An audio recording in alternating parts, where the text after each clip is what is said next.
Həmçinin başqa bir Buxari və Müslimdə keçən hədisdə Abu Zər radiyallahu anhu deyir ki, mən deyir, Peyğəmbər sallallahu aleyhi və səlləmin yanına gəldim və o Kəbənin kölgəsində oturmuşdu.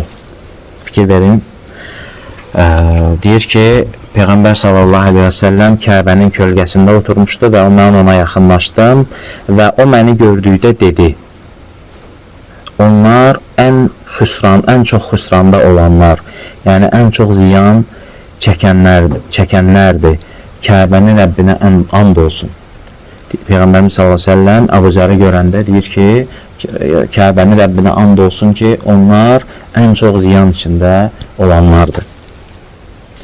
Və Əbu Zər radiyallahu anh deyir ki, mən deyir gəldim, deyir oturmaq istəyirdim, yəni oturmağa macal tapmamış, yəni sözləri eşidir və deyir, ayağa qalxdım və dedim ki, ey Allahın elçisi, atam da anam da sənə fəda olsun.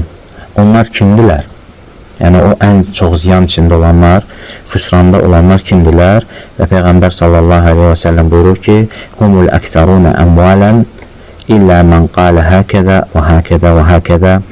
Və Peyğəmbər sallallahu aleyhi və səlləm deyir ki, onlar ən çox mal sahibləri olanlardır. Yalnız və orada əli ilə işarə eləyir qabağına və hər tərəfinə işarə eləyir ki, yəni hər tərəfə xərcləyənlərdən başqa.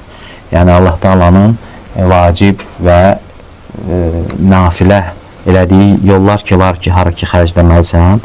Birincisi məsələn zəkatdır, sonra ailəvə xərcləməkdir, valideynlərə, qohumlara, müsəlmanlara və s.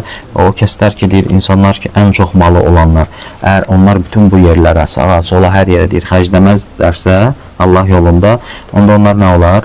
Ən böyük xüsran içində olan qullar olarlar. Və qalilun məhum. Və Peyğəmbər s.ə.v əlavə edir ki, onlar azdılar. Yəni elə insanlar azdılar.